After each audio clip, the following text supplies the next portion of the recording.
अमेठी जनपद के भाले सुल्तान थाना क्षेत्र अंतर्गत दुवरिया गांव में एक लड़के की संदिग्ध परिस्थितियों में मृत्यु होती है। परिजनों का आरोप है कि लड़के की हत्या की गई है। अभी तक इसका पता नहीं लग पाया है कि आखिर लड़के के साथ क्या हुआ है। यह लड़के की मां है जिनका रो रो कर बुरा हाल है, क्योंकि इनका कहीं ना कहीं एक जवान बेटा इस दुनिया से चला गया। सोचिए उस माँ का क्या हाल होगा जिसका जवान बेटा इस दुनिया में नहीं है। माता जी, आखिर यह घटना कैसे हुई? हम का बताइए, पता हुआ पर माँ भैया कहे माँ बताइए। क्या नाम रहा उनका? अभिमान। कितनी उम्र रही? अभी 17-18 साल की उम्र हुई।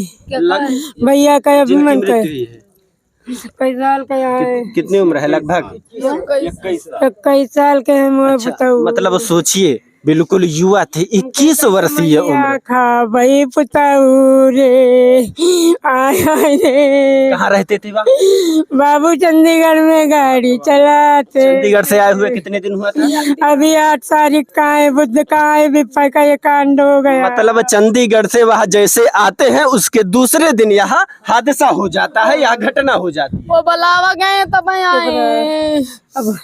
अब कैसे आए हुए आमा है वही दिन से हमका। कितने बजे घर से बाहर निकले?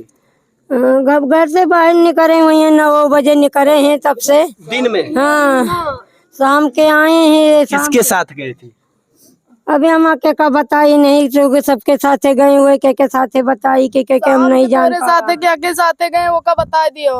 शाम के के साथ तो गए हैं। अल्लू भैया बैठाए वहाँ पे गाड़ी पे, कहीं हम कहीं न जा पाता कहाँ जाता, कहीं मैं अल्लू के यहाँ से आ रही हूँ अभी।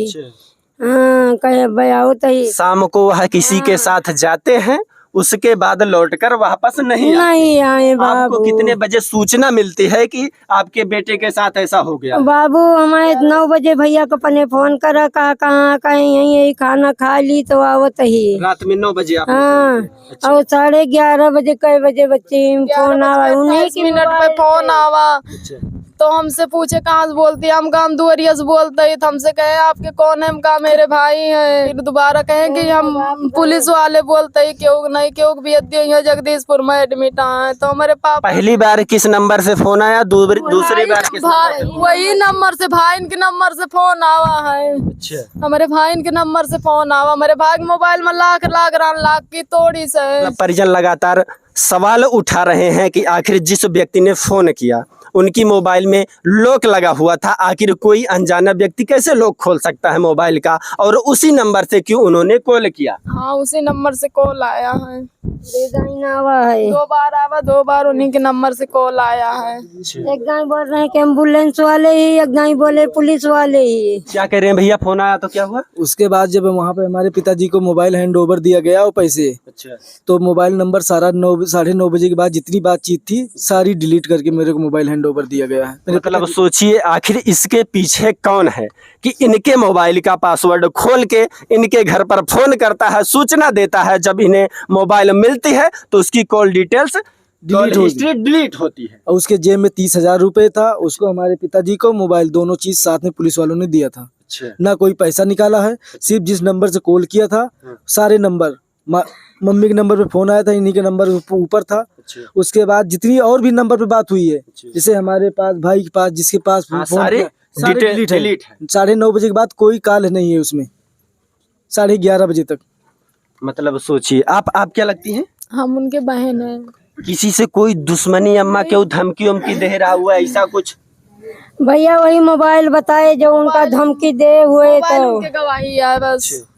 उनके मोबाइल से सब पता करो। जिस दिन यह घटना होती है उसके दूसरे दिन शासन प्रशासन को सूचित कर दिया जाता है कि ऐसी घटना हुई। जी, मैं था चंडीगढ़। अच्छा। पिताजी है हमारे, वो हमारे भाई को लेके ट्रामा सेंटर। मेरे को रात में सूचना मिली, चंडीगढ़ से आने में 12-13 घंटा लग जाता है। फिर मैंने वहाँ पे आया, रात में पहुँचा 12:30 बजे। उसके बाद भाई के पास गया, भाई को देखा क्या कंडीशन में था। उसके बाद हमारी भी फैमिली थी, उसको लाके घर में छोड़ा। उसके बाद मैं गया वहाँ मौके पे जहाँ पे मेरे को पता चल रहा था कि मेरा भाई पड़ा हुआ था। वहाँ पे मेरा कोई चीज़ नहीं मिला। जिस फैक्ट्री के सामने बता रहे हैं वो फैक्ट्री वाला यही बयान किया कि जो एक्सीडेंट बता रहे हैं ये सारे लोग, ना वहाँ पे कोई ब्रेकर है, ना तो कोई वहाँ पे वो है, क्या नाम, जिस गाड़ी से यह रहे होंगे, अगर उस गाड़ी से हादसा या एक्सीडेंट होता है तो उस गाड़ी को भी नुकसान होगा ना? नहीं जी, कोई उसका- गाड़ी मिली इनके साथ कि नहीं? उस इनकी जिस पे गाड़ी पे गए थे उसका सिर्फ इंडिकेटर एक तोड़ा गया है और जो बम्पर होता है उसको लचाया गया है। बाकी उसमें गाड़ी में बिल्कुल ओके पे खड़ी है। और यह सड़क पे मिले थे? हाँ जी, ये बताया ही जा रहा है कहीं कि सड़क कोई पे मिले। खरोच में लगा जी, हो? कुछ नहीं लगा है। कुछ भी खरोच नहीं जी लगा? ये बता रहे थे कि अयोध्या जा रहे थे कोई दर्शन करने 5-6 लोग। अच्छा। उन्होंने डेड बॉडी पाई। उसके बाद उन्होंने फोन किया एम्बुलेंस वालों को, तो एम्बुलेंस वाले आए, उसके बाद लेके गए। फिर पुलिस जहाँ यहाँ मिलते हैं, जहाँ की घटना बताई जा रही है, वह कोई घनी आबादी क्षेत्र है? यहाँ बिल्कुल सुनसान सुनसान एरिया है? सुनसान अच्छा, सुनसान एरिया जी, है। अरहनपुर थ्योरी के बीच में ये। अच्छा, जी मतलब आप सोचिए इस जगह पर बॉडी मिलती है कि किसी प्रकार का शायद कोई सबूत ना मिले, ना मिले जी। हैं? जी कोई यह ना कहे कि हमने देखा है। जी नहीं हैं माँ? नहीं, कोई नहीं बता रहा है बाबू। आप सब शासन प्रशासन से क्या चाहती हैं? जैसे मेरे भैया की जान गए वैसे जान चाहिए।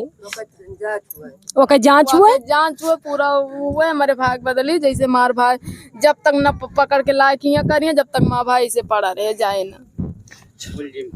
हाँ जी, करे हमारे भैया को के मोबाइल गवाई है, ओके पूरा जांच पड़ताल करो, लाके मेरे भैया को लगे आज। और सबसे बड़ी बात यह है, परिजन लगातार आरोप लगा रहे हैं कि इस घटना को हुए लगभग 8 दिन हो चुके हैं। हाँ। परंतु अभी तक यह निष्कर्ष नहीं निकल पाया है कि घटना को अंजाम देने वाला कौन है, यह हादसा हुआ कैसे। अभी तक 8 दिन हो गए, यह पता नहीं लगाया जा सका। शायद यही वजह है कि परिजन नाराज हैं और परिजन लगातार मांग कर रहे हैं कि हमें न्याय मिलना चाहिए। जिसने भी इस प्रकार की घटना को अंजाम दिया हो उस पर कड़ी से कड़ी कार्रवाई हो। बाकी इस वीडियो को ज़्यादा से ज़्यादा शेयर करें ताकि उस बेटे को न्याय मिल सके, इस माँ को न्याय मिल सके, इस बहन को न्याय मिल सके जिसका भाई अब इस दुनिया में नहीं है। बाकी मैं हूं नयन त्रिपाठी, आप देख रहे हैं अवधि भारत।